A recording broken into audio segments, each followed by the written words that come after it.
The noon sun beat down mercilessly on Main Street, turning the wooden storefronts of Caldwell, Kansas into a wavering mirage. Dust devils danced between the buildings, carrying with them the scent of horse manure and distant rain that would never come.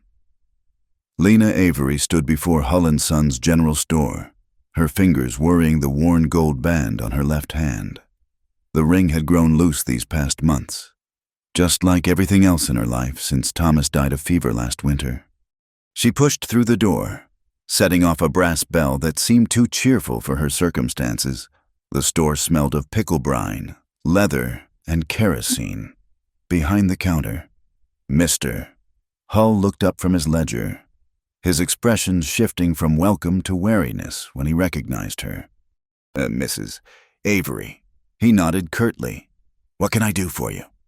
Lena approached the counter, her chin lifted despite the tremor in her hands. She'd practiced this speech all morning. Mr. Hull, I need cornmeal.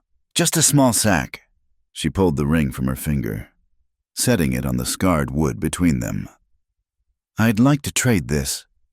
Hull picked up the ring, squinting at it through his spectacles. This your wedding band? It is. He set it back down, sliding it toward her. Can't help you, ma'am. Got no use for sentiment. Heat crept up Lena's neck, but she kept her voice steady. It's gold. Mr. Hull, surely that's worth something? Not to me. You want charity. Try the church. The bell jangled again. Boot heels struck the floorboards in an unhurried rhythm. Lena didn't turn. Couldn't bear to see another witness to her humiliation. Hull, you got that tobacco order? The voice was deep, rough-edged like good whiskey. Sure do. Mr. Mercer just came in yesterday. Lena stepped aside, keeping her eyes on the ring, her stomach cramped with hunger. But she wouldn't give Hull the satisfaction of seeing her beg. She reached for the ring. A large, sun-browned hand covered it first. This yours, ma'am. She looked up into eyes the color of prairie grass after rain.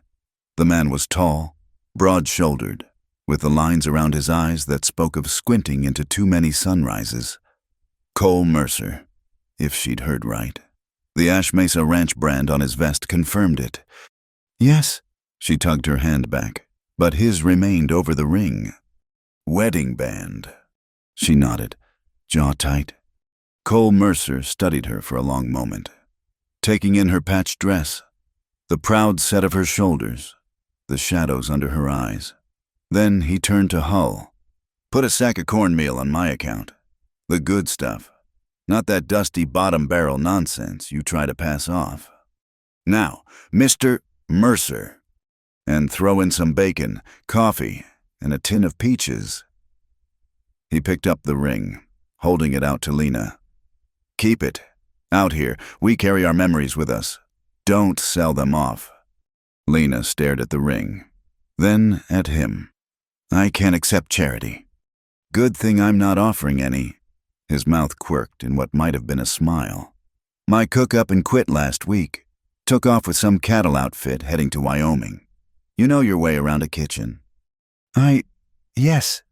Then it's a job I'm offering. $1 a day plus board.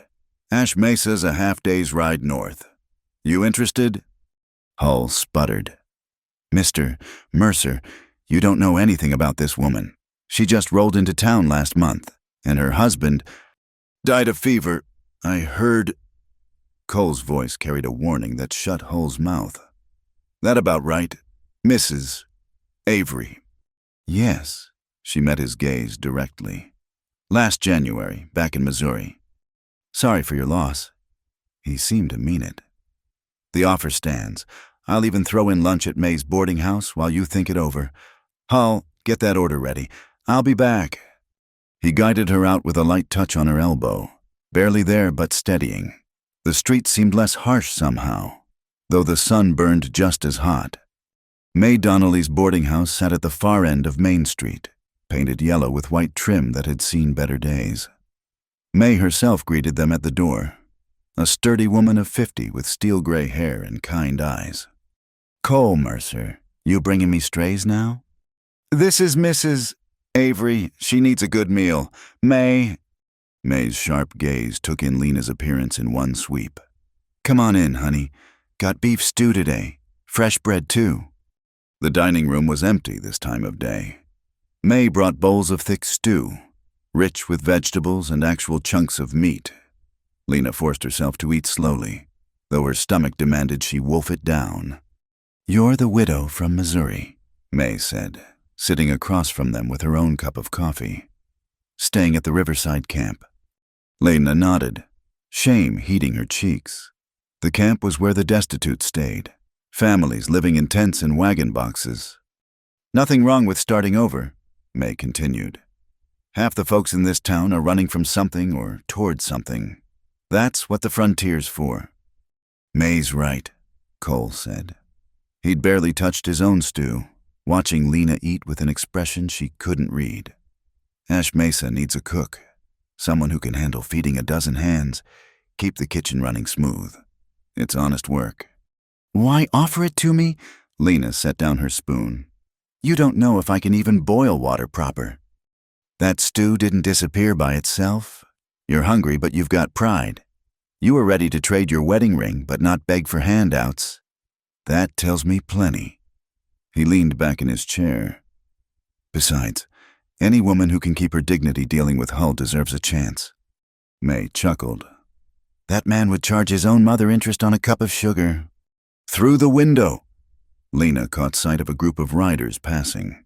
Their leader was a thick-set man with silver at his temples and cold eyes that swept the street like he was counting assets. His gaze lingered on the boarding house before he moved on. Cole followed her look, his expression hardening. That's Silas Grady. Owns the Double G spread west of us. Trouble, May asked quietly. Always is with Grady. Cole turned back to Lena. I'll be heading back to Ash Mesa in an hour. You're welcome to ride along. See the place before you decide. Lena touched the ring she'd slipped back on her finger. Thomas would want her to survive, to find a way forward. I don't have much to pack. Travel light, live light, May said approvingly. I'll wrap up some biscuits for the road. An hour later, Lena sat beside Cole on the wagon seat, her few possessions in a carpet bag at her feet. The town fell away behind them, replaced by endless grassland that rolled toward the horizon. The wind carried the scent of sage and distant water. That's buffalo grass, Cole said, pointing to the short, curly growth. Cattle do well on it, long as they can get to water. Is water a problem? His jaw tightened slightly. Can be. Ash Mesa sits on Willow Draw, one of the better water sources in the county. We've got rights to it, papers all legal and proper. But men like Silas Grady don't always respect paper. They rode in companionable silence for a while. Lena found herself stealing glances at him. His hands on the reins were gentle but sure, and he handled the team with the same quiet confidence he'd shown in the store. Can I ask you something? She said finally. Shoot! Why did you really offer me this job? He was quiet long enough that she thought he wouldn't answer. Then, my mother died when I was 15. Fever, like your husband. Pa nearly went crazy with grief. The house felt empty, cold. Then this widow showed up looking for work. Mrs. Schmidt. Her name was. She cooked and kept house for us for 3 years until she remarried. He glanced at her. She saved us, in a way, brought life back to the place. What happened to her? Married a shopkeeper in Wichita. Sends a Christmas letter every year. A small smile touched his lips. Makes the best apple kuchen you ever tasted. And you think I might be another Mrs. Schmidt? I think you deserve a chance to find out who you might be. The sun was sliding toward the horizon when they topped a rise and Ash Mesa Ranch spread before them. The main house was built of limestone and timber, solid and unpretentious. Barns and outbuildings clustered around it like chicks around a hen. In the distance, Lena could see the green line of trees that marked Willow Draw. It's beautiful, she said softly. It's home, The pride in Cole's voice was unmistakable. Pa built it up from nothing. Came out here in '59 with nothing but a wagon and sheer stubbornness. As they descended toward the ranch, riders emerged from the barn. Lena tensed, but Cole raised a hand in greeting. That's Noah on the paint horse. Kid's 17 and thinks he knows everything. Pike's the one on the bay best hand I've got. Been here since Pa started. And Hank on the sorrel. He's got a temper but a good heart. The men gathered around as Cole helped Lena down from the wagon. She felt their curious stares but kept her head high. Boys, this is Mrs. Avery. She's considering taking on the cook job.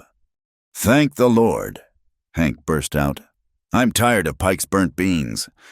My beans ain't burnt, Pike protested. They're seasoned. Noah grinned. That's what you call it. Enough, Cole said, but his tone was fond.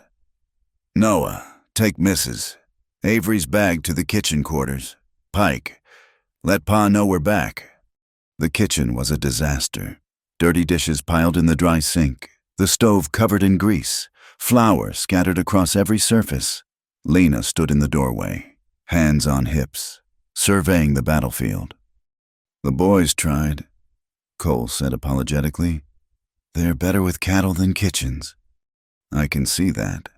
She was already rolling up her sleeves. I'll need hot water. Lots of it. And lye soap, if you have it. Yes, ma'am. He looked relieved. I'll get Noah to haul water. By the time the elder Mercer appeared, Lena had the kitchen half cleaned and coffee brewing. Ephraim Mercer was a harder version of his son, weathered by more years under the prairie sun. He studied her with sharp blue eyes. You're the widow from town. I am. Can you cook? I can. We'll see. He poured himself coffee, sipped, and his eyebrows rose slightly. Better than Pike's already.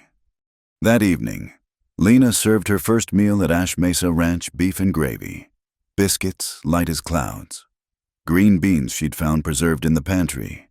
The hands ate in reverent silence, forks scraping plates clean. Mrs. Avery, Ephraim said formally. The job is yours if you want it. She looked around the table at the expectant faces. Noah trying to look mature, Pike nodding approval, Hank reaching for his third biscuit, Cole watching her with those steady green eyes.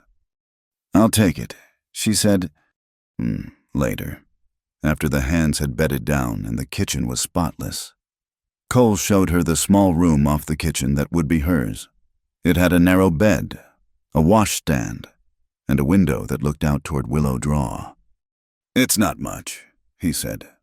It's perfect. She meant it. 4 walls. A roof. Honest work, it was more than she'd had in months. He lingered in the doorway. That ring. Your husband must have been a good man. He was. She touched the band. A school teacher. Always saw the best in people. That's a fine quality. He cleared his throat. Breakfast is at 5. Coffee should be ready by 4:30, if you can manage it. I'll manage. After he left, Lena sat on the bed and removed the ring, holding it up to the lamplight. Tomorrow, she decided. She would put it in the drawer instead of wearing it, not forgetting, just carrying the memory differently. Outside, a coyote called across the prairie.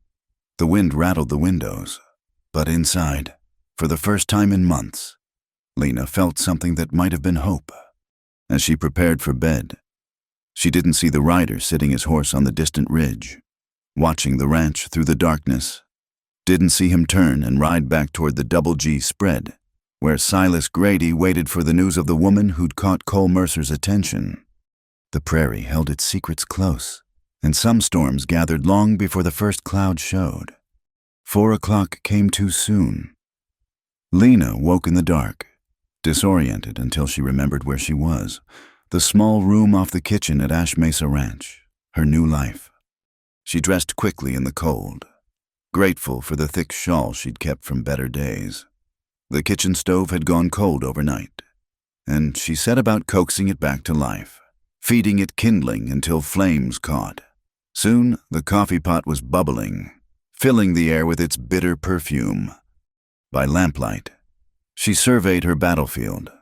The kitchen was cleaner than yesterday, but still needed work. She'd tackle that after breakfast. First, feed the men. The pantry revealed treasures: flour, lard, salt pork, dried beans, preserves. She mixed biscuit dough, working it gently as her mother had taught her. The rhythmic kneading settled her nerves. This she knew how to do. "You're up early." She jumped, nearly dropping the dough. Cole stood in the doorway, fully dressed despite the hour. "Coffee's ready," she said, steadying her voice. He poured himself a cup, leaning against the counter. "Smells like heaven. Pike's coffee tastes like boiled leather." "Secret is eggshells. Settles the grounds." She shaped biscuits with practiced hands. "Do the men always rise this early?" "Ranch work starts before dawn. Cattle don't keep bankers' hours." He watched her work. "You settling in all right?" "Yes, thank you." She slid the biscuits into the oven. "I'll need supplies, though the pantry's getting bare." "Make a list. We'll send someone to town end of the week." The kitchen door banged open. Pike entered, followed by Noah and Hank, all drawn by the coffee smell. They mumbled greetings, still half asleep. "Morning, Mrs. Avery," Noah said, attempting to smooth his unruly hair. "Morning, breakfast in 20 minutes.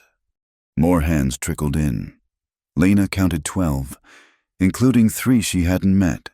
The strangers hung back, eyeing her with speculation. "That's Wade, Collins, and Doyle," Cole said quietly. "Hired them last week for the roundup." Something about Wade made her uneasy. He was handsome in a sharp way, with pale eyes that lingered too long. When she served his plate, he caught her wrist. "Well, well, didn't expect such pretty table service out here." "Hand off her, Wade!" Cole's voice carried steel. Wade released her, smiling. "Just being friendly, boss." "Be friendly somewhere else." The tension eased when Ephraim entered. The elder Mercer took his place at the head of the table, said a brief grace, and the men fell on the food like wolves. Biscuits disappeared. The platter of fried salt pork emptied. Lena kept coffee cups filled, already planning tomorrow's meal. "These biscuits," Hank said reverently, "are like angels dancing on my tongue." Noah snorted. "When you ever had angels on your tongue?" "Boys," Ephraim warned. But Lena caught the glimmer of amusement in his eyes. After breakfast, the hands scattered to their work. Wade lingered until Cole ordered him out with the others. Alone with the dishes, Lena allowed herself a moment of satisfaction. First meal conquered. She was elbow deep in wash water when Cole returned. "Need to show you something." He led her out back to a small shed. Inside, a placid brown cow chewed her cud. "This is Rosie, milk cow. Part of your duties. Morning and evening." "I can manage that." "Figured you could." He demonstrated the proper grip, the rhythm. His hands were gentle on the udder, and Rosie lowed contentedly. "Your turn." Lena took his place on the stool, aware of him standing close. Her first attempts were clumsy, but muscle memory from childhood summers at her grandmother's farm returned. Soon milk rang steadily into the pail. "There you go," Cole said. "Natural-born ranch woman." The praise warmed her more than it should have. The morning flew by in a whirlwind of cleaning, organizing, and planning.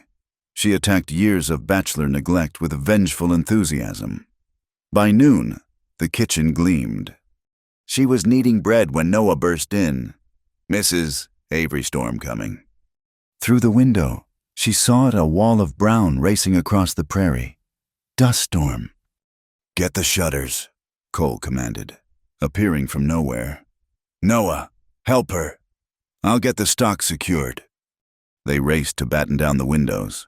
The storm hit like a fist, turning day to twilight. Wind screamed through every crack, carrying dust that coated everything. "Under the table," Noah shouted over the roar. They huddled there as the house shook. It lasted an hour, though it felt longer. When the wind finally died, they emerged coughing. Dust covered every surface she'd just cleaned. "Welcome to Kansas," Noah said with a rueful grin. She laughed, surprising herself. "At least the bread's covered." They spent the afternoon cleaning again. The men tramped in throughout the day, grabbing coffee and whatever food she put out. She noticed Cole checking on her regularly, though he pretended to be after coffee. That evening, she served a simple meal of beans, cornbread, and preserved peaches. The men ate with less frenzy than breakfast, talking about the damage from the storm. "Lost some shingles on the barn," Pike reported. "Nothing that can't be fixed." "Fence down in the north pasture," Hank added. "That's tomorrow's job." Wade spoke up. "Saw riders during the storm, heading toward Willow Draw." Ephraim's fork paused. "Whose riders?" "Couldn't tell. Dust was too thick." Father and son exchanged glances. Cole pushed back from the table. "I'll ride out tonight. Check the water." "Take Pike," Ephraim ordered. After supper, Lena was wiping down tables when something thumped against the kitchen door.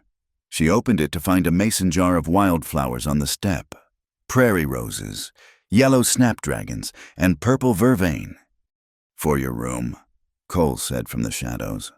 "Ma always said a house needed flowers to be a home." "They're beautiful."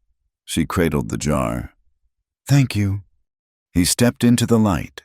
Dust still clung to his hair, making him look older. "You did good today, the storm and all." "Is it always like that?" "Sometimes worse, but you didn't panic, didn't complain. That matters out here." He hesitated. "I need to ask you something. Those new hands, Wade especially. He bothering you?" "Nothing I can't handle." "That's not what I asked." She met his eyes. "He makes me uncomfortable, but I've dealt with worse." His jaw tightened. "You shouldn't have to deal with it at all. This is your kitchen. Anyone disrespects you here. You tell me or Pa, that's law at Ash Mesa." "I appreciate that." He turned to go, then looked back.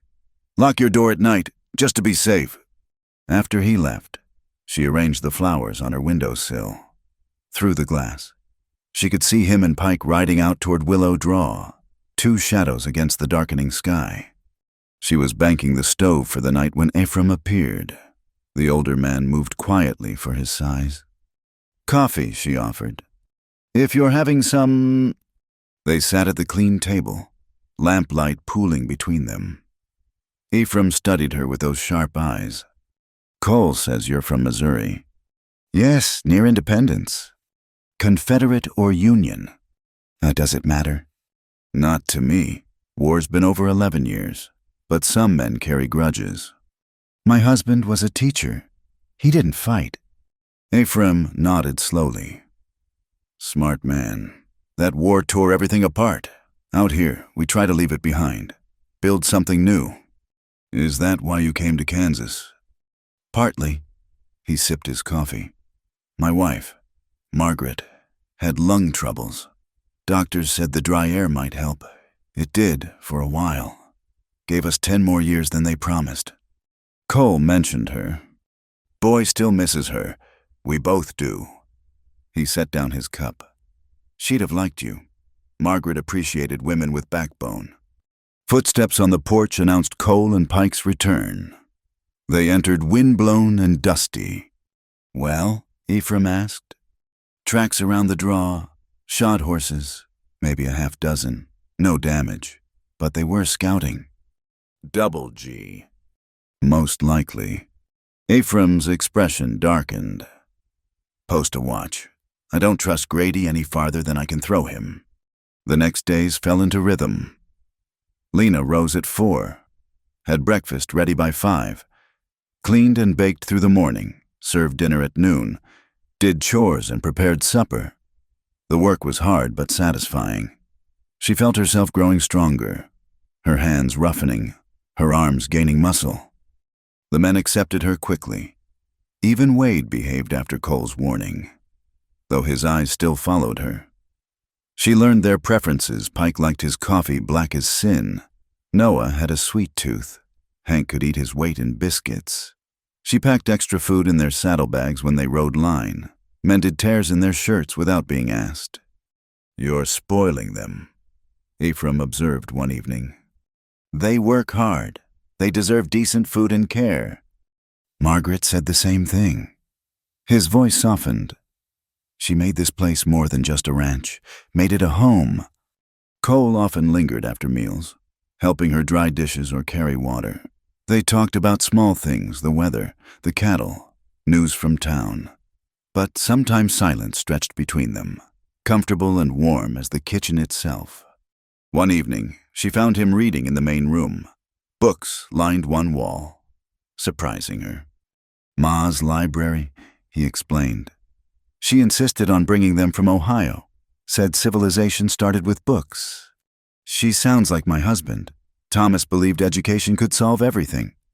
"What did he teach?" "Everything. History, arithmetic, Latin. He even taught me some medicine from his books. His father was a doctor." Cole looked thoughtful. "Might come in handy out here. Doc Miller in town is drunk half the time." That night, she pulled out Thomas's medical text from her trunk. She'd kept it for sentiment, but maybe it could serve a purpose here. Like her ring, transformed from past to future. A week into her employment, she woke to commotion, horses, shouts, the slam of doors.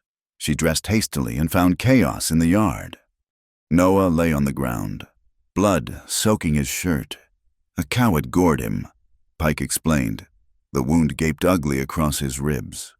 "Someone ride for the doctor," Ephraim ordered. "Doc's in Wichita till Tuesday," Hank said grimly. Lena pushed through the circle of men. The wound was deep but clean, missing the vital organs. She'd seen worse in Missouri when farm accidents happened far from help. "Bring him to the kitchen," she commanded.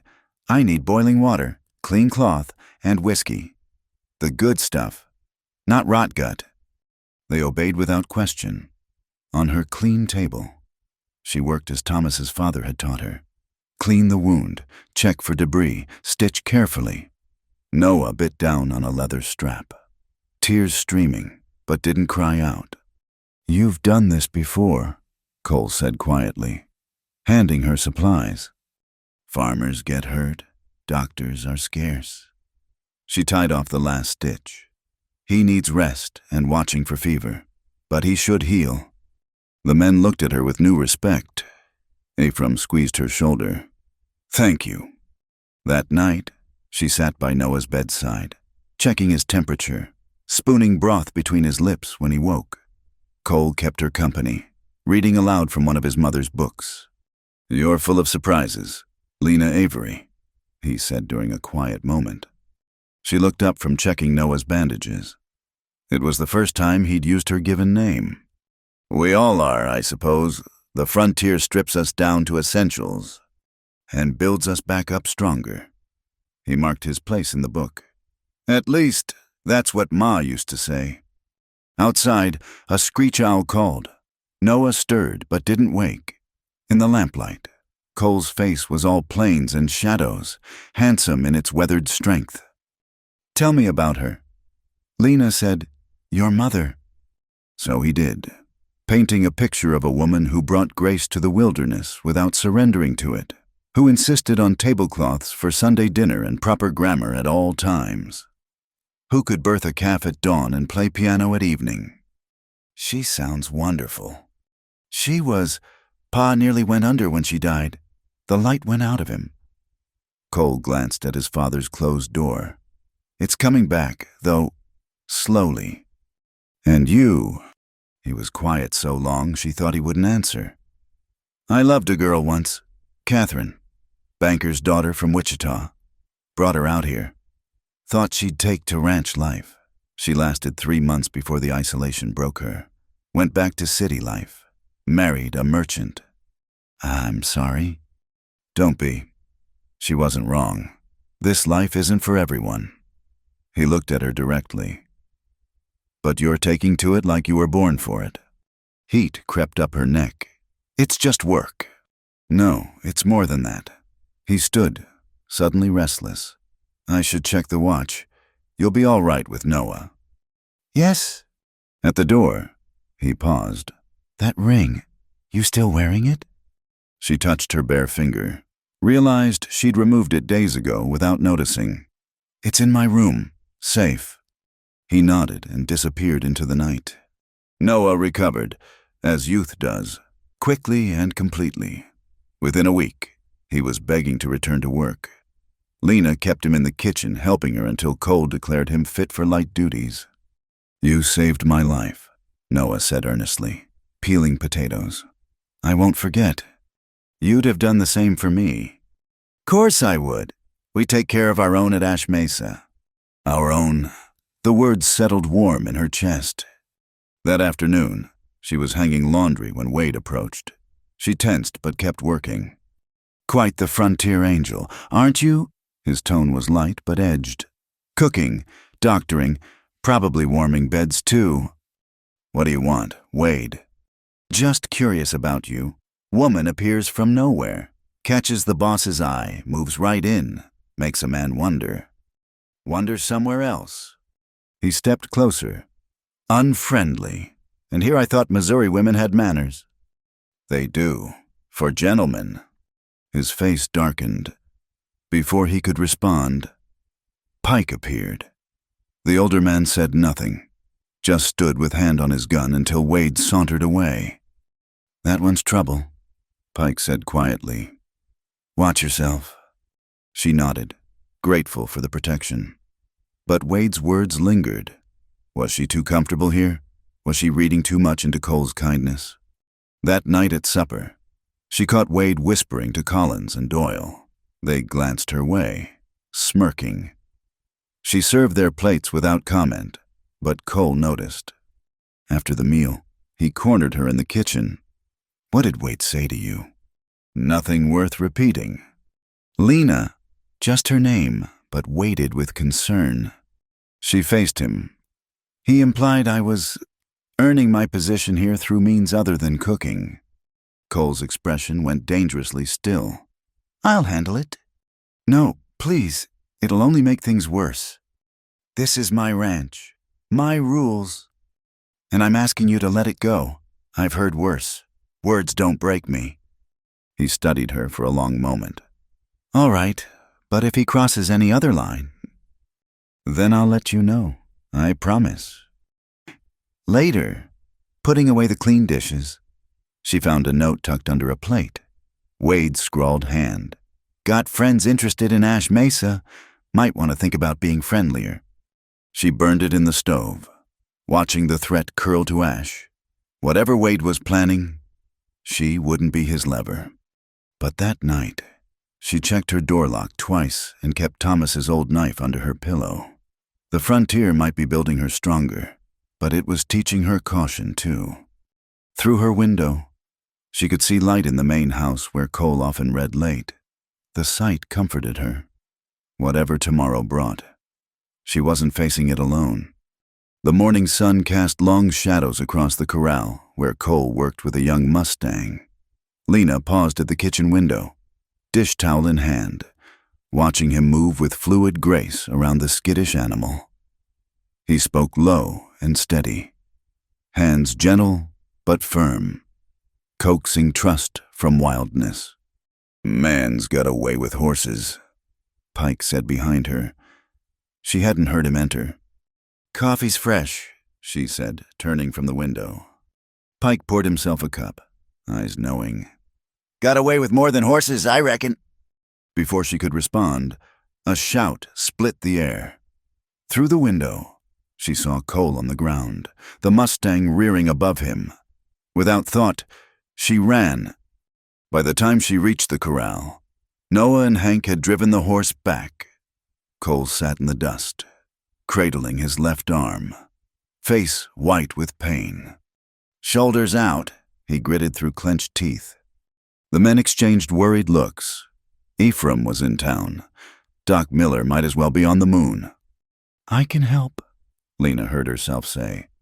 But I need strong hands to hold him steady. She'd watched Thomas's father reset a dozen dislocated shoulders. The memory was clear as yesterday.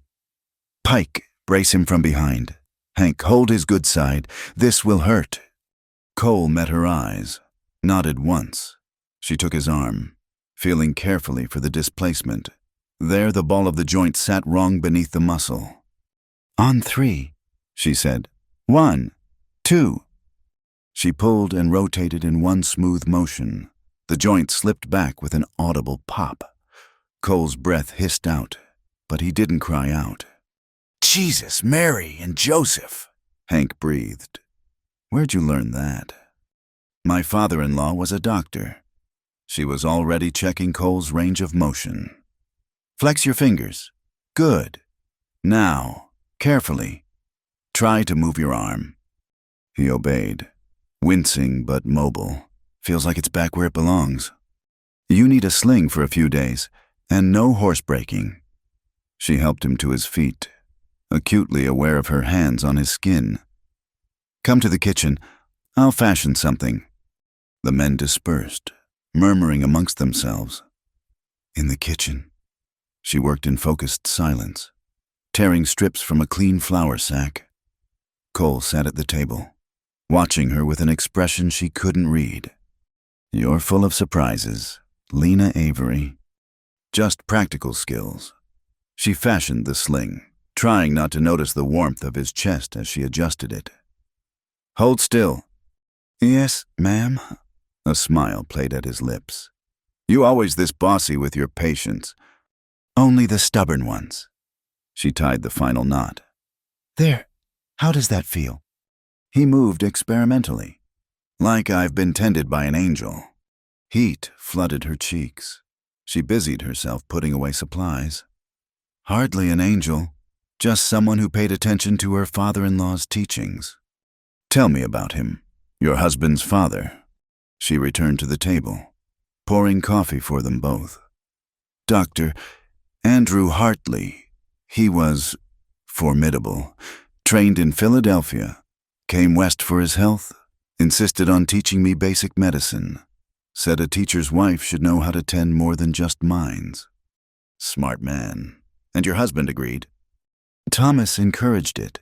He believed knowledge belonged to everyone, not just those who could afford university. She smiled at the memory. We scandalized half of independence. A woman studying medical texts, unnatural, they said. Yet here you are, putting men back together on the Kansas prairie. Life has a way of preparing us for roads we never expected to travel. He leaned forward. Do you miss it, your old life? She considered the question. I miss Thomas, his laugh, his optimism. But that life? She shook her head. It belonged to a different woman, one who hadn't learned her own strength yet. And now I make biscuits for cowboys and doctor them when they're fool enough to tangle with wild horses. He laughed, then winced as it jarred his shoulder. Worth it. You don't laugh enough, Lena. Haven't had much cause to lately. Maybe that's changing. Their eyes met and held. Something shifted in the air between them, fragile as spun glass. The kitchen suddenly felt too warm, too small. The door banged open. Wade stood there, looking between them with calculating eyes. Boss, Silas Grady's riding in with some men. Cole's expression hardened. He stood, adjusting his sling. How many? 4, maybe 5. Get Pa from the barn. Tell the others to stay close, but not threatening. He glanced at Lena. Keep inside. Through the window, she watched the riders approach. Silas Grady led them, sitting his horse like a man who owned everything he surveyed. His companions had the look of hired guns, trail-worn and dangerous. Ephraim emerged from the barn, Pike and Hank flanking him. Cole joined them. Injured arm no impediment to the authority in his bearing. Lena couldn't hear the words, but she could read the tension in every line of their bodies. Noah slipped into the kitchen. Mister, Grady's making noise about water rights again. Says the dry season's coming and we can't hog Willow Draw. But you have legal claim. Sure do. Papers filed proper in 72. But men like Grady don't always respect paper. Through the window, she saw Grady gesture toward the house. Cole stepped forward, blocking his view. Ephraim's hand rested casual-like on his gun belt. After long minutes, Grady wheeled his horse around and left, his men trailing like wolves. Cole came to the kitchen immediately. "You all right?" "Fine. What did he want?" "To buy us out. Offered twice what the land's worth." "But you refused." "This is our home. It's not for sale." He accepted the coffee she offered. "He mentioned you. Asked about our new cook. Word travels fast out here." "Should I be worried?" "No. We take care of our own." He set down his cup. "Speaking of which, I need to ask a favor. I usually handle the books on Sunday evenings, but with this shoulder, you need someone to write for you. If you wouldn't mind, I can make it worth your while. Cole Mercer, if you offer to pay me extra for helping a friend, I'll dump this coffee on your head, bad shoulder or not." He grinned. "Yes, ma'am. After supper, then." That evening, she sat beside him at his father's desk. Ledgers spread before them. The lamp cast a golden circle of light as he dictated figures cattle sold, supplies bought, wages paid. His voice rumbled low and intimate in the quiet room. "You have beautiful handwriting," he observed, watching her record numbers in neat columns. "Teaching school requires it. Thomas used to say my penmanship was better than his." "Tell me about him, if it's not too painful." She set down the pen. "He was gentle, kind, saw the best in everyone, even when they didn't deserve it. He'd have made a terrible rancher." Cole chuckled. "Why's that?" "He'd have tried to negotiate with the cattle, convince them through logic to go where he wanted. And when that failed, he'd have composed them a strongly worded letter." They both laughed, and it felt like a release. She hadn't spoken of Thomas with humor before, hadn't been able to separate the man from the loss. "He sounds like someone worth mourning," Cole said softly. "He was, but I think he'd be glad I'm here, making a new life. He always said the future was for building, not just remembering." Cole's hand covered hers on the desk. He was right. The warmth of his touch sent sparks up her arm. She should pull away, didn't... "Cole." "I know." He squeezed gently, then released her. "We should finish these books." They worked until full dark, comfortable in shared purpose, when the last figure was recorded. Cole walked her to the kitchen door. "Thank you for everything today. The shoulder, the books. It's what friends do." "Is that what we are, friends?" In the moonlight, his eyes were dark, serious, for now. The promise in those two words followed her into dreams. She woke to commotion horses, shouts, the dinner bell ringing emergency.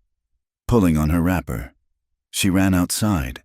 The eastern sky glowed orange. Fire. "Grass fire, moving fast." Ephraim shouted, "All hands, we need a fire break." The men scattered for tools. Cole appeared at her elbow. "Get all the water you can ready. Soak blankets. Fill everything. If the wind shifts..." He didn't need to finish. If the wind shifted, the fire could race straight for the ranch. She worked with desperate efficiency, Noah helping haul water. Through the night, she watched the men battle the flames, beating at the advancing line with wet blankets, digging trenches to starve the fire of fuel. Cole worked one-handed but fierce, his sling discarded. Near dawn, the wind did shift. Sparks flew toward the barn. Without thought, Lena grabbed a bucket and ran, dousing the embers before they could catch. Heat seared her face. Smoke burned her lungs, but she kept moving. Strong arms pulled her back. "Too close," Cole shouted over the roar. "The barn..." "We'll handle it. Get back." But she stood with him, passing water, beating at spot fires. Until finally, blessedly, the danger passed. The fire line held. The ranch stood intact. They collapsed on the porch as sunrise painted the smoke-hazed sky. Everyone accounted for. Singed but whole. Lena's dress was ruined, her hands blistered, but triumph sang in her veins. "That was the bravest damn thing I've ever seen," Hank declared. "Pardon the language, ma'am, but running toward that barn—" "Brave or foolish," Ephraim said, but his tone held approval. "Quick thinking saved us significant loss." "We all saved it," Lena said, "together." Cole sat beside her, shoulder obviously paining him. "Let me see your hands." She uncurled her fingers, revealing angry blisters. He fetched salve from the kitchen, tending her burns with surprising gentleness. "Now we're even," he murmured. "You doctored me. I doctor you." "Hardly even. You fought fire all night with a bad shoulder." "You ran into fire to save our barn." His thumb brushed her wrist. "That's worth any amount of pain." Wade watched from across the porch. Expression unreadable. He'd fought the fire too, she'd give him that. But something in his eyes made her uneasy. That evening, exhausted and sore, she served a simple meal. The men ate in tired silence, the shared danger having forged something new among them. Even the three newcomers seemed more integrated, though Wade still watched her with that calculating look. After supper, Cole helped her clear despite her protests about his shoulder. "I've been thinking," he said, "about what you said, life preparing us for unexpected roads." "Oh." "My mother used to say something similar, that God gives us the tools we need, even if we don't know what we're building yet." "She sounds wise." "She was." He dried a plate carefully. "I found some of her books today. Medical texts. Thought you might like them." Tears pricked her eyes. "Cole, I couldn't—" "She'd want them used. Knowledge belongs to everyone, right?" "Right," the word came out whispered. He set down the towel, turned to face her fully. "Lena, I need to say something. These past weeks, having you here, it's changed things. Changed me." "Cole, let me finish. I know it's too soon. You're still grieving. I'm not asking for anything you're not ready to give. But I want you to know, you have a place here, as long as you want it. Not just as cook, but as family." The words hung between them, weighted with possibility. She thought of Thomas, of the life she'd lost. Then she thought of this new life, the work, the purpose, the people who'd become dear to her. "I don't know what I'm ready for," she said honestly, "but I know I want to stay, to see what we're building." "That's enough, more than enough." The kitchen door burst open. Noah stumbled in, face flushed with excitement. "Telegraph came from town. Silas Grady just bought the Henderson plot, the one that controls the secondary water access." Cole's expression darkened. "Damn, he's boxing us in." "What does it mean?" Lena asked. "Means if anything happens to Willow Draw, we've got no backup water source." He ran a hand through his hair. "Means Grady's playing a longer game than we thought." Through the window, lightning flickered on the horizon. Storm coming, but inside the kitchen, with Cole beside her and the warm light pushing back the dark, Lena felt steady. Whatever Silas Grady planned, whatever storms approached, she wouldn't face them alone. That night, she placed Margaret Mercer's medical texts on her small shelf, next to Thomas's, past and future, side by side. In the drawer beneath, her wedding ring rested in its velvet box, still treasured, still honored, but no longer defining her every breath. She was building something new. They all were, and God help anyone who tried to tear it down. The Autumn Harvest Festival transformed Caldwell's dusty Main Street into something magical. Paper lanterns swayed from ropes stretched between buildings, their soft glow competing with the setting sun. Fiddle music drifted from the town square, where makeshift tables groaned under the weight of pies, preserves, and covered dishes. Lena stood before her small mirror, smoothing the blue dress Ephraim had presented to her that morning, Was Margaret's, he'd said gruffly. Been hanging useless in the wardrobe. She'd want it worn to a celebration. The dress fit as if tailored for her. Soft cotton with tiny flowers embroidered at the collar and cuffs. She'd pinned her hair up proper, leaving a few curls to frame her face. It felt strange, dressing for something other than kitchen work. A knock at her door made her heart skip. Cole stood there in his Sunday best black pants, white shirt, string tie. His hair was slicked back, revealing the strong lines of his face. "You look," he seemed to lose his words, "like a cook in a borrowed dress. Like a lady ready for dancing." He offered his arm. "Shall we?" The ride to town passed too quickly. Cole handled the wagon reins with easy competence, pointing out landmarks in the fading light. That's where Pike claims he saw a wolf big as a horse. Course, he'd been sampling his own moonshine that night. She laughed, relaxing into the gentle teasing. This felt different from their kitchen conversations, lighter, full of possibility. The town square buzzed with activity. Families from across the county had gathered, children darting between adults' legs, young couples stealing glances across the dance floor.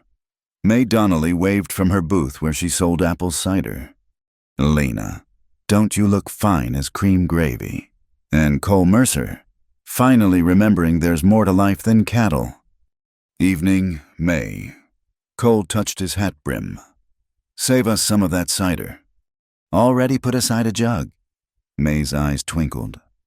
"Dancing starts soon. You'd best claim your partner before someone else does." They wandered through the festival, Cole introducing her to neighbors she hadn't met. The Petersons from the neighboring ranch, the Reverend and Mrs. Clark, old Samuel who ran the telegraph office. Each greeting felt like another thread weaving her into the community fabric. At the pie booth, she recognized her own contributions, 3 apple pies made with the last of the orchard fruit. "Those yours?" Cole asked. "How did you know?" "The crimped edges. You've got a particular way with crust." He bought a slice, insisting she share, the intimacy of eating from the same plate, his fork following hers, made her cheeks warm. "Cole, there you are." A feminine voice cut through the crowd noise. They turned to see a woman approaching, blonde, polished, wearing a dress that clearly came from somewhere fancier than Caldwell. Lena recognized the type from Independent Society functions. "Catherine." Cole's voice went carefully neutral. "I didn't know you were in town." "Visiting Daddy?" "He's thinking of expanding the bank's interests out here." Catherine's gaze slid to Lena, cataloging and dismissing in one sweep. "And who's this?" "Lena Avery." "Lena, this is Catherine Mills." Catherine, the woman who'd left him because ranch life was too hard. Lena straightened her spine, met that dismissive gaze straight on. "The cook, aren't you?" Catherine's smile was razor sweet. "How practical." "Mrs. Avery saved young Noah's life," Cole said, edge creeping into his voice, "and doctored half the county since she arrived. We're lucky to have her." "Of course." Catherine touched Cole's arm possessively. "Remember when we used to dance at these festivals? You were quite accomplished. For a rancher." The musicians struck up a waltz. Couples moved onto the floor. Catherine clearly expected Cole to ask her, but he turned to Lena instead. "May I have this dance?" She placed her hand in his, letting him lead her into the crowd. His hand settled warm at her waist. Proper distance between them, but somehow still intimate. "You didn't have to do that," she murmured. "Do what?" "Choose me over her." He spun her gently, bringing her closer. "Wasn't a choice. Catherine's the past. You're—" He stopped himself. "I'm what?" "Here. You're here." They danced in silence, finding their rhythm. Cole moved with surprising grace, guiding her through the steps until she forgot to worry about Catherine's watching eyes or the whispers of gossiping townspeople. "Your mother taught you," she guessed. "Every Sunday after church." Said a man who couldn't dance was only half civilized. She was right. Usually was. His hand tightened slightly at her waist. You're doing fine for someone who claims to be just a cook. Thomas loved to dance. We'd clear the kitchen after supper, dance to no music at all. He was a lucky man. We both were. The music changed to something livelier. They separated to join a group reel, but Cole's eyes found hers across the formations, making her laugh as they wove through the patterns. During a break, she excused herself to help May serve cider. Through the crowd, she spotted Wade arguing with a man from another ranch. His gestures were sharp, aggressive. When Cole approached, Wade backed off, but not before shooting a venomous look their way. That one's trouble brewing, May observed. Mark my words. The evening wore on in a blur of music and laughter. Lena danced with Pike, who apologized for stepping on her toes. Noah proud to show off despite his recent injury. Even Ephraim surprisingly smooth for such a stern man. But she kept returning to Cole, drawn like a moth to flame. They talked between dances about the ranch, the coming winter, everything and nothing. She learned he'd gone to school back east for a year before homesickness brought him back. He discovered she could speak French, taught by nuns at the convent school. French on the Kansas prairie. You never know when you might need to sweet-talk a French cow. His laughter rang out, full and genuine. Now that I'd pay to see... Near midnight, they found themselves at the edge of the crowd, sharing May's cider and watching couples sway to a slow melody. I should tell you something, Cole said quietly. About Catherine. You don't owe me explanations. Maybe not, but I want you to know. He stared into his cup. She was right to leave. I was trying to make her into someone she wasn't, expecting her to love this life just because I did. That wasn't wrong of you. It wasn't right either. Love shouldn't require someone to change everything they are. He looked at her then, moonlight catching in his eyes. Real love meets you where you stand. The words hung between them, weighted with meaning. Lena thought of all the ways she'd already changed. Not because anyone asked, but because life demanded it. And how these changes felt like becoming more herself, not less. Walk with me? Cole asked. They strolled away from the music, toward the quieter end of town. Stars blazed overhead, the harvest moon painting everything silver. I'm glad you came tonight, he said. Pa was right. Life needs celebrating, not just enduring. Your father's a wise man. Getting wiser with age, or maybe just getting tired of being alone with his stubbornness. They'd reached the old cemetery at the town's edge, peaceful, with ancient oaks standing sentinel over weathered stones. My mother's buried here. Cole said, Would you mind? She followed him through the gate to a simple stone marked Margaret Ellen Mercer, beloved wife and mother. Someone had placed fresh wildflowers there. Tell me about her. Cole smiled, the expression soft with memory. She sang while she worked. Couldn't carry a tune in a bucket, but sang anyway. Made the best blackberry preserves in the county. Read Shakespeare to the chickens because she said they laid better when exposed to culture. Lena laughed. Did it work? Never tested it scientific-like, but we had happy chickens. He touched the stone gently. She'd have liked you. Would have said you had backbone and grace in equal measure. That's a fine compliment. Meant every word. He turned to face her fully. Lena, I know we agreed to be friends, but standing here, after tonight, I need to say this. Cole, I'm falling for you. Have been since you stood up to Hull in that store. Maybe it's too soon. Maybe I'm a fool, but I'd rather be honest about it than pretend otherwise. Her heart hammered against her ribs. What about patience meeting people where they stand? Still believe that. I'm not asking you to feel what I feel. Not asking for promises you're not ready to make. He stepped closer, hand rising to cup her cheek. Just telling you where I stand, so you know, so you can decide what to do with it. She leaned into his touch, eyes closing. I don't know if I'm ready. Then we wait, long as it takes. And if I'm never ready, then I'll be the best friend you ever had and count myself lucky for it. She opened her eyes, finding his face inches from hers. You're a good man, Cole Mercer.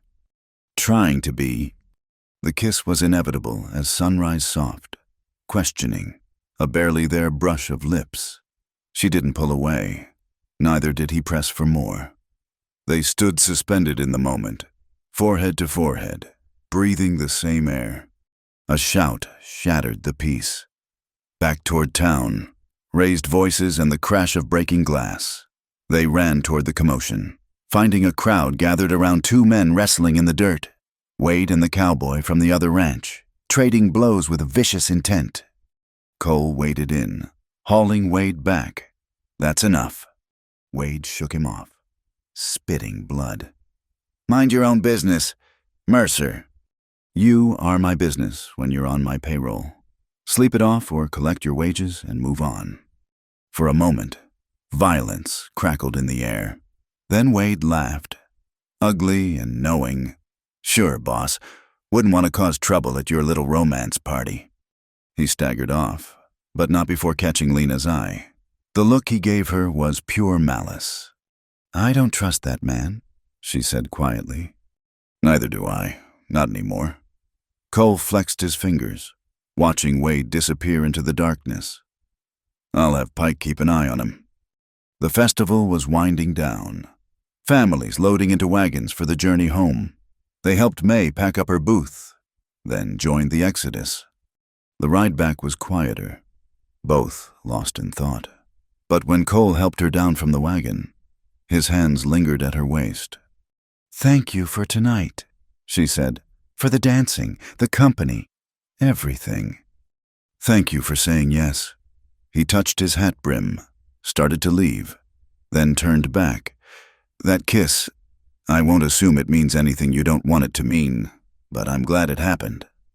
So am I, she admitted, surprising herself with the truth of it.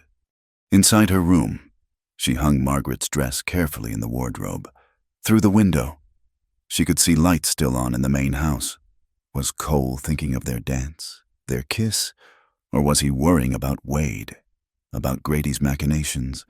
She pulled Thomas's ring from the drawer, holding it up to the lamplight. I think you'd like him, she whispered. He's nothing like you, but he's good, kind, makes me want to be brave again. Outside, coyotes sang to the harvest moon. She tucked the ring away and prepared for bed, but sleep was long in coming. Her lips still tingled from that gentle kiss, her mind replaying the night's moments like treasured photographs. In the main house, a shadow moved past a lit window. Cole, restless too. The thought comforted her. Whatever came next with Wade, with Grady, with this fragile new feeling between them, they'd face it together. The festival was over, but something new had begun. As Lena finally drifted towards sleep, she thought she heard music on the wind, or maybe it was just her heart, learning to dance again. The trouble started 3 nights after the harvest festival. Lena woke to the sound of wire singing fence wire, stretched taut and then cut, snapping back with a metallic whine that carried across the prairie silence. She lay still, listening. Horses moving quiet, too quiet for honest business. By the time she dressed and reached the kitchen window, the riders were gone. But come morning, Pike found the damage. 20 yards of fence down along the eastern pasture, wire cut clean through. Could be anybody, Wade suggested at breakfast, but his tone held satisfaction. Lots of folks don't like fences cutting up the range. Cole studied him over his coffee cup. Anybody in particular come to mind? Just saying. Progress don't sit well with everyone. That afternoon, they found a dead coyote in the water trough near Willow Draw. Not shot poisoned, from the look of it, and left as a message. Grady's getting bold, Ephraim said, examining the carcass. This is meant to spook us. It's working, Noah admitted, then flushed at their looks. Well, it is. First the fence, now this. What's next? What came next was worse. Lena discovered it at dawn when she went to milk Rosie. The barn door hung open, and inside, their milk cow stood trembling in her stall. Someone had painted words across her flanks in tar, "Get out." Cole's face went stone hard when he saw it. "Noah, ride to town. Bring Sheriff Morrison." "Sheriff won't do nothing," Pike said quietly. "Not against Grady." "Maybe not, but we file a report anyway. Do this legal and proper." It took Lena an hour to clean the tar from Rosie's hide, the cow lowing pitifully the whole time. Her hands shook with anger. What kind of man terrorized innocent animals? The sheriff, when he arrived, was exactly as useful as Pike predicted. A thin man with nervous eyes. He took notes, but made excuses. Can't prove it was Grady. Could be drifters, displaced cowboys angry about the fences. Drifters who just happened to target our water access. Cole's voice could have cut glass. "Now, Mr. Mercer, let's not jump to conclusions. I'll ask around town, see if anyone saw anything." After he left, trailing empty promises, the ranch settled into watchful tension. Cole posted guards at night. Lena started keeping Thomas's knife in her apron pocket, the weight both comforting and troubling. 3 days passed quiet. Then came the night shots. Lena jerked awake to gunfire from the direction of Willow Draw. She grabbed her shawl and the old shotgun Cole had given her for emergencies. Racing outside. The moon was new. Darkness thick as tar. More shots. Shouts. The thunder of horses. She could see muzzle flashes near the water. Then Cole's voice commanding, "Push them back, don't let them reach the spring." A shadow moved near the chicken coop. Not one of theirs she knew every man's silhouette by now. She raised the shotgun. "Stop right there." The figure spun. Wade's face caught starlight, his expression shifting from surprise to calculation. "Well, well, little cook's got teeth." "What are you doing here? You should be with the others." "Should be lots of things." He stepped closer. "Put the gun down. Lena, you won't shoot me." "Try me." He laughed, the sound raising her neck hairs. "You got no idea what's happening here. Forces bigger than your little romance with the boss man. I know you're working for Grady." "Grady!" Another laugh. "Grady's just money. There's bigger stakes here. Railroads coming through. They'll need water rights, supply stations. Man who controls the water controls everything." "So you betrayed us for money?" "For opportunity. But you could still come out ahead. I've taken a shine to you. Could make sure you're protected when things change." "I'd rather kiss a rattlesnake." His face darkened. He lunged. She pulled the trigger. The shotgun kicked hard, but her shot went wide, peppering the coop with buckshot. Chickens exploded in terrified squawks.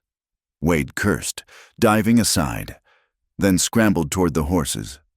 The kitchen door slammed open. Cole burst through, pistol drawn. "Lena! Wade! He's running!" Cole fired at the fleeing shadow, but Wade had reached his horse. Hoofbeats pounded away into darkness. "You hurt!"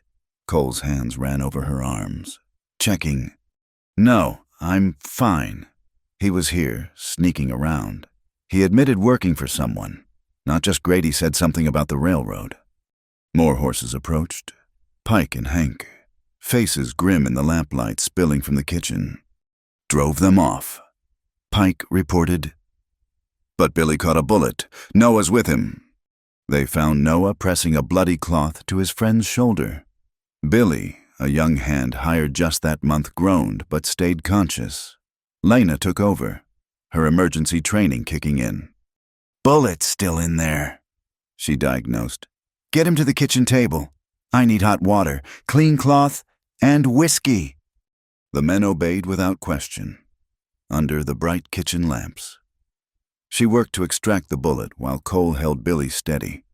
The young man bit down on leather, tears streaming, but didn't cry out. "There." She dropped the bloody lead into a bowl. "Clean through the muscle, missed the bone. He's lucky." As she stitched and bandaged, the story came out. A dozen riders, maybe more, had struck at the water access. When the Ash Mesa men responded, it turned into a running gun battle. They were trying to dynamite the spring, Hank said. We stopped them, but barely. Where's Wade? Cole asked. Lit out during the fight. Figured he was with you. He was here, trying to recruit Lena for whatever scheme he's running. Ephraim's expression could have frozen hell. The boy was a plant from the start. Looks that way. Question is, who's he really working for? Dawn was breaking by the time they had the full picture. The attack had been a probe, testing their defenses. The wounded Billy confirmed he'd seen Grady's men, but also strangers' hard cases from back east. Maybe? Railroad theory makes sense. Ephraim mused. The Western Pacific surveying routes. Water access would be crucial. So Grady's working with them. Or someone's using Grady as cover. Cole rubbed his jaw, exhausted. Either way, they'll be back. And in force. That afternoon, while the men repaired damage and reinforced defenses, Lena found Noah in the barn. The boy was cleaning rifles, movements sharp with anger. Billy's my fault, he said without looking up. I brought him here, vouched for him. You couldn't have known there'd be trouble. Couldn't I? He slammed a rifle butt against the bench. Wade bunked next to me. I should have seen he was false. We all missed it. You didn't. You never trusted him. She sat beside him on the bench. My husband used to say trust was like bread. It needed time to rise properly. Wade never gave us that time. Your husband sounds wise. He was, but wisdom didn't save him from fever. She touched Noah's shoulder. We can't protect everyone. Noah, we can only do our best with what we know. That evening, the ranch felt like an armed camp. Men ate in shifts, someone always on watch. The comfortable rhythm of recent weeks had shattered, replaced by wariness. Cole found her after supper. Standing by the garden she'd started, beans and squash and late tomatoes, testament to hope for the future. I've been thinking, he said, about what Wade said, the railroad. You think it's true? Makes sense. Water rights near a rail line would be worth a fortune. He pulled a weed absently. Pa's checking the land records in town tomorrow. See who's been buying what. And tonight we wait, see if they try again. She turned to face him. I could have killed Wade. But you didn't. I tried to. My shot went wide, but I tried. The admission sat heavy. Thomas abhorred violence, said it solved nothing. Thomas never had to defend a ranch, or protect people Cole stopped himself. People who matter. Would you have killed him, Wade? To protect you without hesitation. The simple certainty in his voice made her shiver. Does that frighten you? It should. She met his eyes. But it doesn't. What does that say about how I've changed? Says you're surviving, adapting. His hand found hers. This life demands hard choices sometimes. Doesn't mean we love peace less. Just means we love people more. They stood together as darkness gathered, hands linked, watching the horizon for trouble. The garden rustled in the evening breeze, promising harvest if they could hold on long enough to reap it. Near midnight, Lena dozed in the kitchen, shotgun across her lap. She'd insisted on taking a watch shift despite protests. The men were stretched thin, and she could guard as well as anyone. A hand on her shoulder woke her. Cole, finger to his lips. He pointed outside. Through the window, she saw lights' torches, moving through the darkness like fallen stars. They're coming, he whispered. Get to the root cellar. Bar the door. I'm not hiding. Lena. I'm not hiding. She checked the shotgun's load. This is my home too.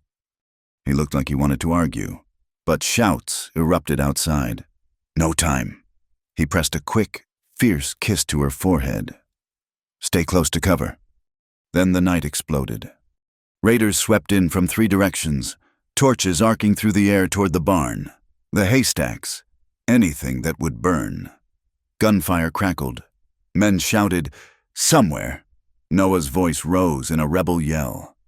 Lena crouched by the kitchen window, watching for targets. A raider ran past, torch in hand. She led him with the shotgun, fired. He tumbled, torch flying into the dirt. More shapes in the darkness, the acrid smell of gunpowder. A window shattered somewhere, then horror flames licking at the kitchen's east wall where a torch had found purchase. She grabbed the water bucket, dousing the flames before they could spread. Heat seared her face. Smoke stung her eyes, but the fire died. "The barn!" someone screamed. She looked out to see the barn's hayloft ablaze. Flames reaching toward the sky like desperate hands.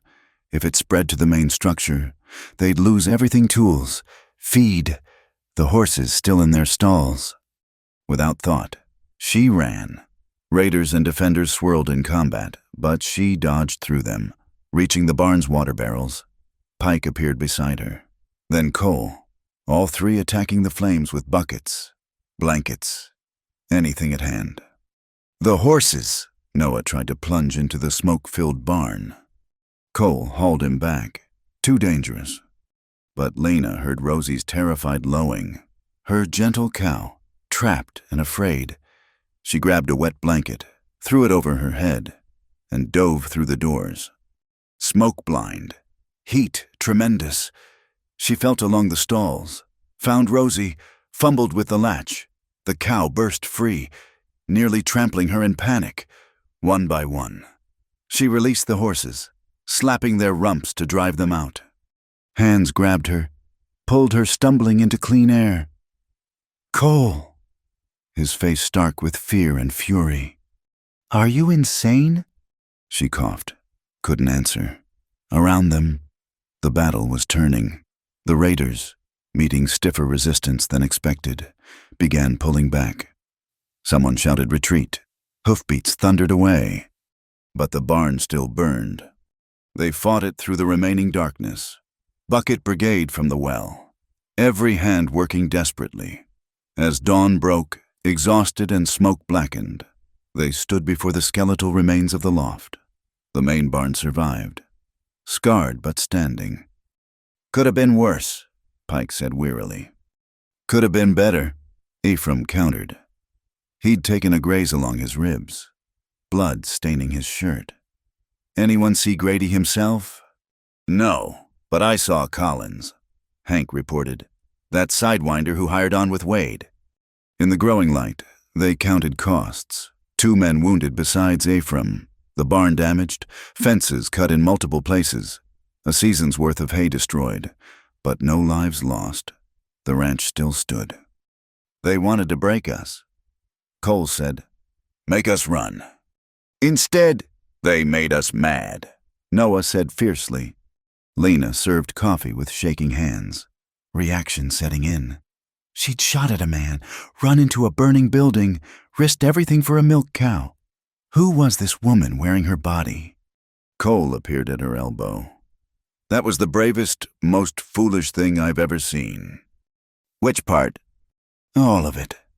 His hand covered hers on the coffee pot.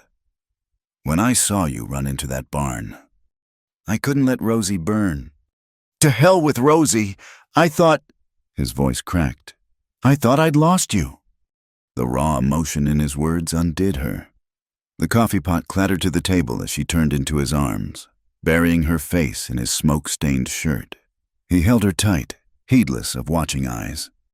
"I'm all right," she whispered. "We're all right. This time, but they'll be back, and with more men." She pulled back to look at him. Soot streaked his face. A burn reddened his neck.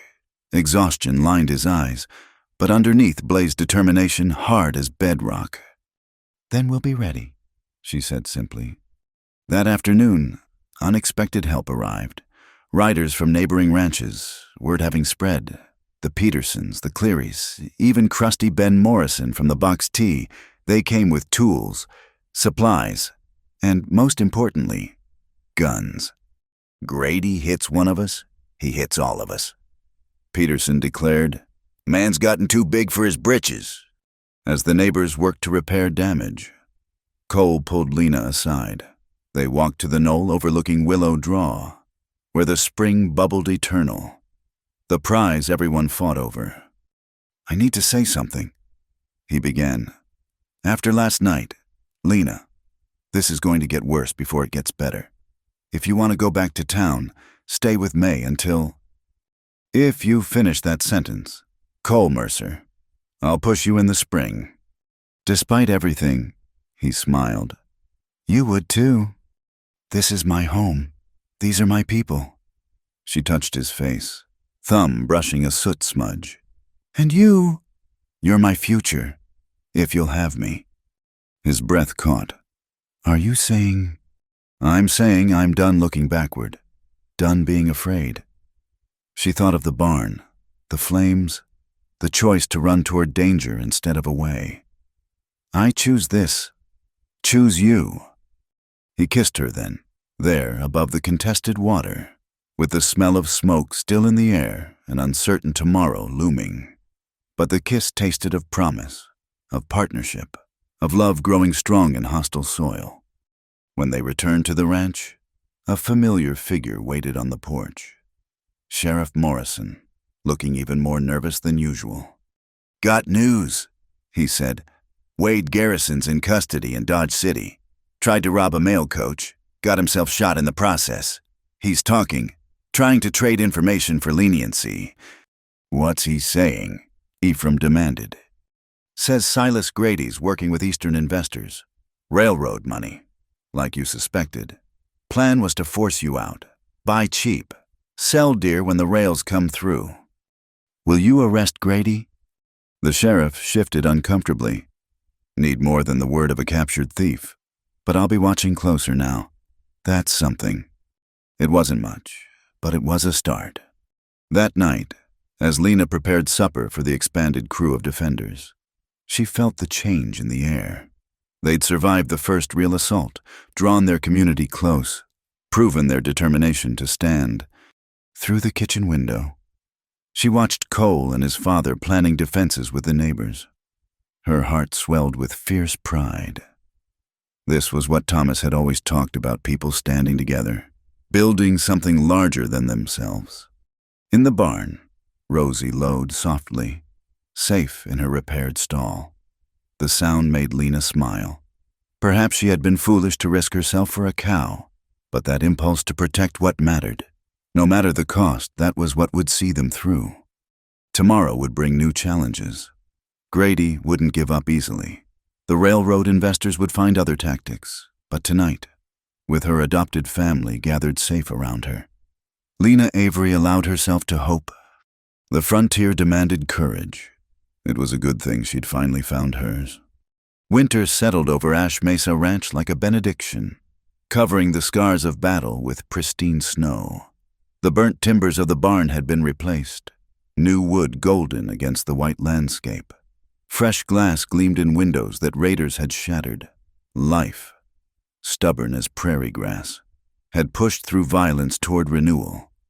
Lena stood in the kitchen she'd once cleaned with desperate hands, now transformed into the heart of a thriving home. The smell of baking bread filled the air, mixing with coffee and the pine boughs Noah had cut for Christmas decorations.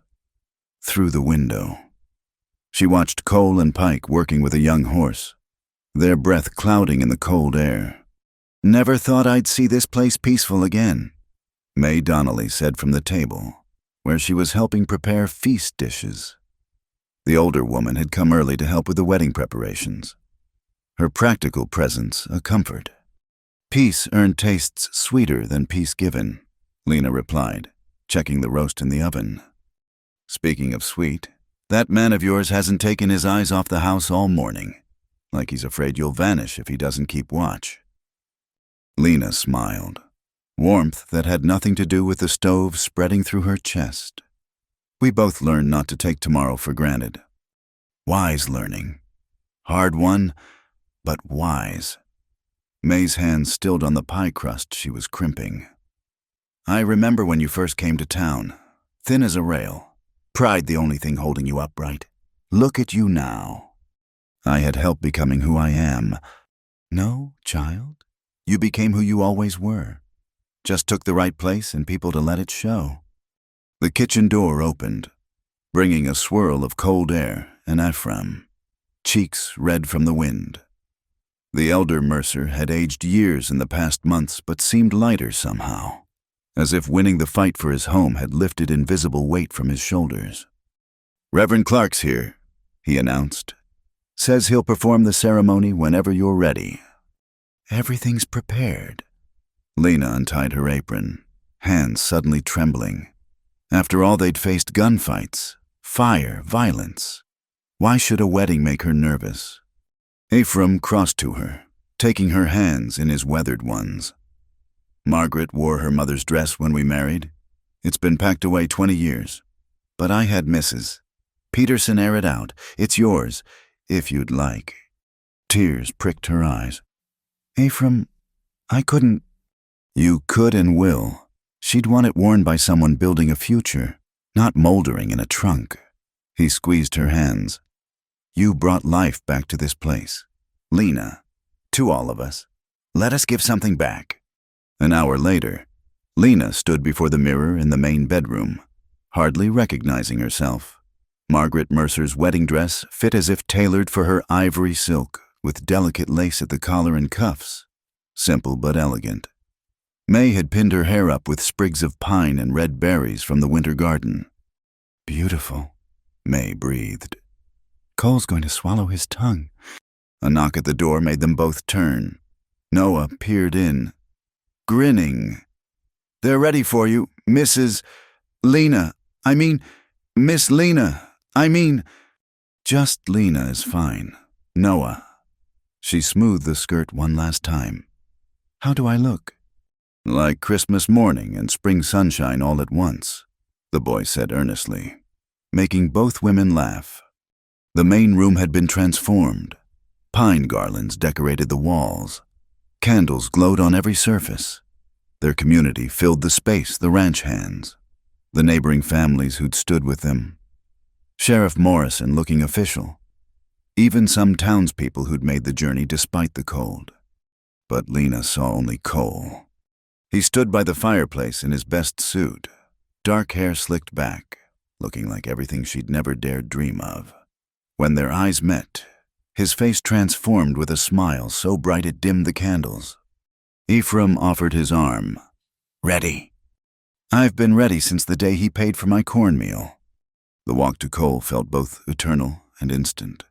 Then his hand was in hers, warm and steady, and nothing else mattered. Reverend Clark opened his worn Bible. "Dearly beloved, we gather today in the sight of God and this company to join Cole Andrew Mercer and Lena Marie Avery in holy matrimony." The words washed over her like a river, carrying away the last traces of the woman who'd stood desperate in Hull's store. When Cole spoke his vows, his voice was strong and certain. "I, Cole, take you, Lena, to be my wife, to have and to hold from this day forward, for better or worse, for richer or poorer, in sickness and in health, to love and to cherish, till death do us part." Her own voice surprised her with its steadiness. "I, Lena, take you, Cole, to be my husband, to have and to hold from this day forward." The promises felt not like chains, but like wings. She'd been married before, had spoken similar words, but that had been a girl's romance. Sweet but untested, this was a woman's choice, forged in fire and struggle, choosing a partner who'd seen her at her lowest and fought beside her to something better. "The ring," Reverend Clark prompted. Cole produced a simple gold band, nothing fancy but perfect in its plainness. "This was my grandmother's, came across the Oregon Trail in '49, survived everything the frontier could throw at it." "Like us," Lena whispered. "Like us," he agreed, sliding it onto her finger. "By the power vested in me by God and the territory of Kansas, I now pronounce you husband and wife. You may kiss your bride." Cole's hands framed her face, gentle as if she were spun glass. The kiss was soft, a promise of all the kisses to come, all the mornings they'd wake together, all the nights they'd hold each other against the darkness. The room erupted in cheers. Pike's whistle could have deafened cattle. Noah threw his hat so high it tangled in the rafters. Even Sheriff Morrison dabbed at his eyes. "Ladies and gentlemen," Ephraim announced, voice carrying over the celebration, "I present Mr. and Mrs. Cole Mercer. Now let's eat before the food gets cold." The feast that followed was everything Lena had dreamed. Long tables groaned under the weight of roasted meats, winter vegetables, pies, and cakes. Wine and whiskey flowed freely, though not to excess. These were working people who knew tomorrow would demand clear heads. She and Cole moved through their guests like dancers, accepting congratulations, sharing embraces. The Petersons gifted them a quilt. Box T. Morrison pressed an envelope into Cole's hand. "For starting your own spread someday, son." Even Krusty Pike had carved them a pair of bookends from oak. "Speech," someone called. "Speech from the groom." Cole stood, pulling Lena up beside him. The room quieted. "Friends," he began. 6 months ago, this ranch was dying.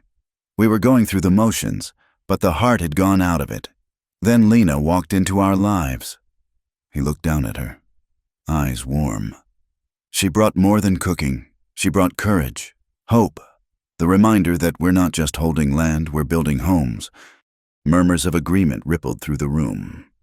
"We've been tested," Cole continued. "Grady and his hired guns tried to break us. The railroad money tried to buy us. But we stood together, neighbors, friends, family, and we won." "Here, here," multiple voices chorused. But winning the battle isn't winning the war. The railroad's still coming. The world's changing. We can fight that change, or we can meet it on our terms. He raised his glass. "I say we meet it together, as we've met everything else." "Together," the room roared, glasses lifting high. Later, as the celebration wound down, Lena found herself in the kitchen with several of the women, washing dishes and sharing the comfortable gossip of settled lives. Through the window, she could see the men gathered on the porch, passing a bottle and telling stories that grew with each sip. "Heard the railroad sending a negotiator," Mrs. Peterson said. "Educated fellow from Chicago. He'll find we're not the ignorant sodbusters he expects." "Mrs." Cleary added with satisfaction. "Ephraim's been studying law books. Says if they want right away, they'll pay fair and proper." "And if they don't?" someone asked. "Then they've seen what we do to claim jumpers," May said firmly. "They can take their rails elsewhere." The women nodded, unified in their determination. These weren't helpless frontier wives. They were partners in building something lasting. As the last guests prepared to leave, bundling into heavy coats against the night cold, Lena slipped outside for a moment alone. The sky blazed with stars, the Milky Way, a river of light across the darkness. Her breath clouded in the frigid air, but she barely felt the cold. Arms wrapped around her from behind, Cole's warmth enveloped her. "Happy?" he asked against her ear. "More than I have words for." "Good, because I have plans for you, Mrs. Mercer." She turned in his arms. "What kind of plans?" "First, we're going to run this ranch better than it's ever been run. Then, we're going to raise children who know both Shakespeare and stock prices. We're going to prove that civilization and frontier can meet without either surrendering." Ambitious plans. I married an ambitious woman. She ran into a burning barn for a milk cow. I married a man who thinks that's a recommendation rather than insanity. They laughed together, the sound bright in the winter night. "Come inside," Cole said. "Your wedding night shouldn't be spent freezing on the porch." She let him lead her back to warmth and light. The main room was empty now. Guests gone to their homes or bedded down in the barn. Only Ephraim remained, banking the fire. "I'll say good night," the older man said, not quite meeting their eyes. "Your room's ready. May helped me. That is, it's proper prepared. Pa, Cole started, but Ephraim waved him off. No, let me say this. He faced them both. 20 years I've run this ranch. Built it with Margaret. Nearly let it die with her. You two brought it back to life. So, tomorrow, I'm signing over half ownership to you. Cole, wedding present. Cole's jaw dropped. Pa, you can't. I can and will. Ranch needs young blood, fresh ideas. I'll still work it till I drop, but decisions need to be shared now. He looked at Lena. Both of you. This is as much yours as anyone's. Before either could respond, he stomped off to his room, leaving them stunned. Did he just... Lena couldn't finish. He did.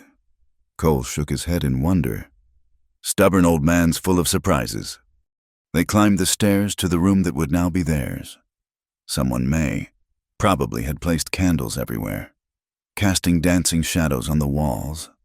Fresh sheets, turned down invitingly, a fire crackling in the small fireplace. Lena stood uncertain, the reality of the moment suddenly overwhelming. Cole seemed to sense her nerves. He took her hands, drawing her to sit on the bed's edge. We don't have to. That is, there's no rush. Cole Mercer, are you blushing? Maybe a little. You do that to me. She laughed, tension breaking. My first husband blushed through our entire wedding night. I thought I'd done something wrong until I realized he was more nervous than me. Was he good to you, Thomas? Very good. Gentle, kind, everything a young bride could want. She touched Cole's face. But I'm not a young bride anymore. I'm a woman who's faced fire and bullets to stand beside the man she loves. I don't need gentle. I need true. True I can give you. True and lasting and probably more passion than is entirely proper. I'm counting on it. They came together like the meeting of two rivers, separate currents joining into something stronger, whispered endearments, soft laughter, the discovery of each other without barriers. Outside, wind sang through the eaves, but inside was warmth and belonging and the promise of all the years to come. Much later, Lena lay in the circle of Cole's arms, watching firelight paint patterns on the ceiling. His breathing was deep and even, but she knew he wasn't sleeping. What are you thinking? She asked. About tomorrow, next month, next year. His arms tightened around her. About the children we'll have, the crops we'll raise, the future we'll build. And if the railroad brings trouble, then we'll face it as we've faced everything else. Together.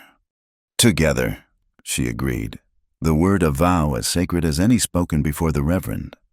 As sleep finally claimed them, the old house settled around them with comfortable creaks and sighs. Downstairs, the kitchen waited for morning's bread. In the barn, horses dozed in their stalls, Rosie among them. The land itself slept under its blanket of snow, ready for spring's awakening. And in the room where Margaret Mercer had once planned the same kind of future, Lena Avery Mercer held tight to her husband and dared to dream of permanence. The frontier had tested them, scarred them, strengthened them. Now it was time to build something that would last beyond their lifetimes. Tomorrow would bring its challenges, the railroad negotiator, spring roundup, the ordinary struggles of making a life on the edge of civilization. But tonight was for celebrating survival, love, and the family forged from strangers into something unbreakable.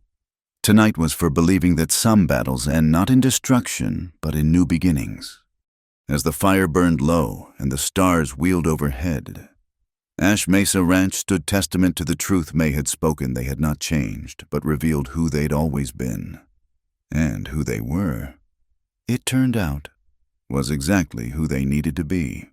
Spring came to Ash Mesa Ranch like a prodigal child, returning home tentative at first, then with increasing confidence until the prairie blazed green under an endless sky. The winter snows melted into Willow Draw, swelling the stream that had caused so much bloodshed. But now the water ran peaceful, reflecting clouds and the occasional hawk circling overhead. Lena stood in her thriving kitchen garden, hands deep in the rich soil, planting rows of beans and squash. Her sleeves were rolled up, revealing arms grown strong from months of ranch work. A sunbonnet protected her face, though she'd already gained the golden tone of a woman who lived under open skies. Mrs. Mercer, Noah called from the barn. Telegraph from town. She straightened, brushing dirt from her hands. These days, telegraphs meant business negotiations with the railroad, cattle prices, the endless paperwork of a growing ranch. But Noah's grin suggested good news. Cole met her at the porch, having seen the rider from the far pasture. His own smile answered her questioning look before he even opened the message. "It's done," he said simply. Silas Grady was convicted, 5 years hard labor for conspiracy and inciting violence, his empires being broken up and sold to pay damages. Lena felt a weight she hadn't known she carried lift from her shoulders. "It's really over." "That part is." He pulled her close, heedless of her dirt-smudged dress. "The railroad accepted Pa's counterproposal too. They get an easement across the eastern section, but we retain water rights and they pay fair market value. Plus, they'll build a spur line to our loading pens." Ephraim, the railroad negotiator. She laughed at the thought. Who would have believed it? Man's got hidden depths. Turns out years of arguing with cattle buyers makes you pretty good at handling city lawyers. From across the yard came the sound of hammering. The newest addition to Ash Mesa was taking shape, a small schoolhouse. Lena's project, with more families settling in the area, drawn by the coming railroad and the stability hard-won from Grady's defeat. Education was needed. "The desks arrive next week," Cole said, following her gaze. Pa grumbled about the expense until I reminded him his grandchildren would need schooling. Optimistic of him, considering we've only been married 4 months. Cole's hand settled gentle on her stomach. Maybe not so optimistic. She covered his hand with hers. Maybe not, but it's too early to be certain. When will you know? Another month, perhaps 2. She turned in his arms. Are you ready to be a father? I'm ready for anything, as long as you're beside me. They were interrupted by a commotion from the main road. A small convoy of wagons approached, loaded with lumber and supplies. But it was the lead wagon that made Lena gasp with delight. May, she ran to embrace her friend as the older woman climbed down. What are you doing here? Moving in, if you'll have me. May gestured to her wagons. Sold the boarding house. Town's getting too civilized for my taste. Thought maybe you could use an experienced hand with that school you're building. You want to teach. Taught for 10 years before I came west. Still remember my letters and sums. May's eyes twinkled. Besides, someone needs to make sure these frontier children learn proper manners along with their reading. Ephraim emerged from the barn, took in the scene, and shook his head with fond exasperation. First we take in stray widows, now retired boarding house keepers. Ranch is turning into a regular town. Best kind of town, Cole said, one we build ourselves. That evening, the expanded Ash Mesa family gathered for supper. The kitchen table had been enlarged twice to accommodate everyone, the regular hands. May settling into her new role, and unexpected guests. 2 families traveling west who'd stopped for water and been convinced to stay for a meal. This is what we fought for, Ephraim said, watching children play between the adults' legs while their parents talked of settling nearby. Not just land, but community. Lena served her famous biscuits, now requested at every social gathering in the county. She'd taught the recipe to several women, spreading the small comfort throughout their growing settlement. Such a little thing. But frontier life was built on little things, shared recipes, borrowed tools, neighbors helping neighbors. Heard from Pike that the Hendersons are rebuilding, Noah reported. Gonna run sheep on that land Grady tried to steal? Sheep and cattle don't mix, Hank grumbled. They do if folks are smart about it. Cole said, different grazing patterns. Might even be good for the land. This was the man Lena had come to love even more, one who looked for solutions rather than conflicts, who saw change as opportunity rather than threat. The railroad had brought challenges, yes, but also markets for their beef, supplies delivered faster, connection to the wider world. After supper, as twilight painted the sky purple and gold, Lena walked to the small cemetery on the hill. 3 new stones had been added, men who died defending the ranch, now part of its permanent family. She placed wildflowers on each grave, then stood before Margaret Mercer's stone. "We're doing our best," she said softly, "building something that lasts. I hope we're making you proud." A meadowlark's song rose pure and sweet in the evening air. Lena took it as approval. Footsteps crunched behind her. Cole, coming to walk her home as he did each evening she made this pilgrimage. "Any regrets?" he asked, taking her hand. "About what?" "This life.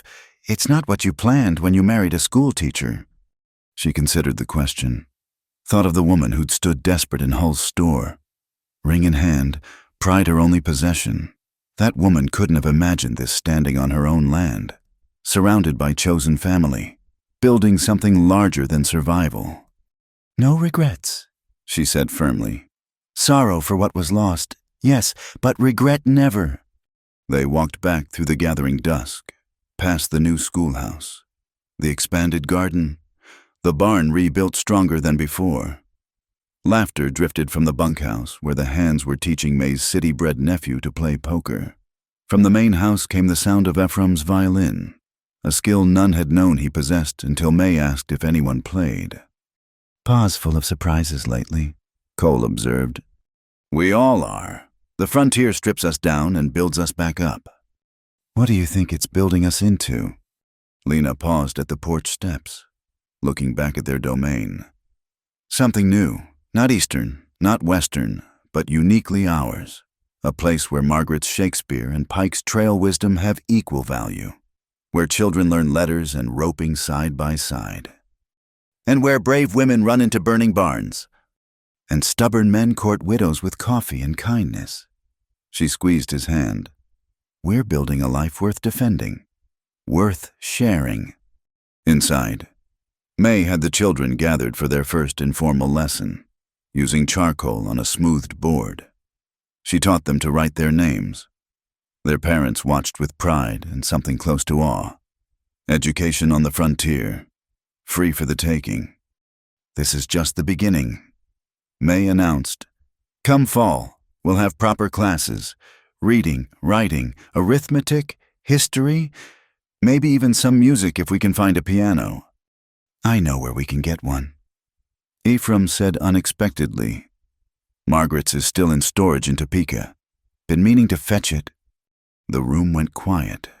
In the 2 years since his wife's death, Ephraim had barely spoken of her possessions. This offer marked another step in his healing. "That would be wonderful, Pa," Cole said gently. "She'd want it used." "Music in the house again." The older man cleared his throat. "Now, who's for some of that apple pie I smell?" The evening continued with the comfortable chaos of extended family. Stories told, plans made, connections deepened. When Sheriff Morrison arrived with the latest news from town, he was absorbed into the gathering without question. "Railroads bringing more than commerce," he reported. "Circuit judge is setting up permanent court. They're talking about incorporating Caldwell as a proper town. Even mentioned needing a mayor." "Let someone else worry about politics," Ephraim said. "We've got ranching to do." "And teaching," May added. "And family to raise," Lena said quietly, her hand finding Cole's. He understood immediately, joy dawning on his face. "Really, you're sure?" "As sure as a woman can be." The announcement brought celebration backslapping for Cole. Gentle hugs for Lena. Ephraim trying to hide tears behind gruff congratulations. Another generation for Ash Mesa, another link in the chain they were forging. Later, in the quiet of their room, Cole held her like spun glass. "A baby. Our baby." Scared. Terrified. excited, grateful. He pressed a kiss to her forehead. "You've given me everything. Lena, home, purpose, future, now family." We gave each other those things. That's what partners do. Outside their window, a screech owl called. But tonight it didn't sound lonesome. Tonight it sounded like punctuation to their joy, wild approval from the land itself. As sleep claimed them, Lena thought about the journey that had brought her here, the grief that had driven her west, the desperation that had pushed her through Hull's door, the courage she'd found in defending this place. Each step had led to this moment safe in her husband's arms, their child growing beneath her heart, surrounded by chosen family. The railroad would bring more changes. The town would grow. Challenges would come because they always did. But Ash Mesa Ranch would meet them as it had met everything else, with determination, community, and the unshakable belief that what they were building mattered. In the barn, Rosie lowed contentedly. In the bunkhouse, men slept sound knowing they were valued. In the main house, 3 generations prepared to become 4, each adding their strength to the whole.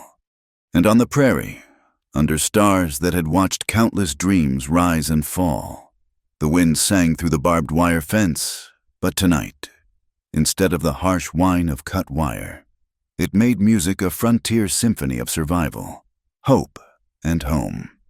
The woman who'd traded her wedding ring for cornmeal was gone. In her place stood Lena Mercer, wife, mother-to-be, defender of hearth and land, builder of futures. The frontier had tested her and found her worthy. Now it was time to pass that worthiness on. Tomorrow would dawn with chores and challenges, laughter and labor. But tonight was for gratitude, for marveling at the unexpected turns that lead us home. Tonight was for believing that love, like water, finds its way through the harshest ground to nourish new life.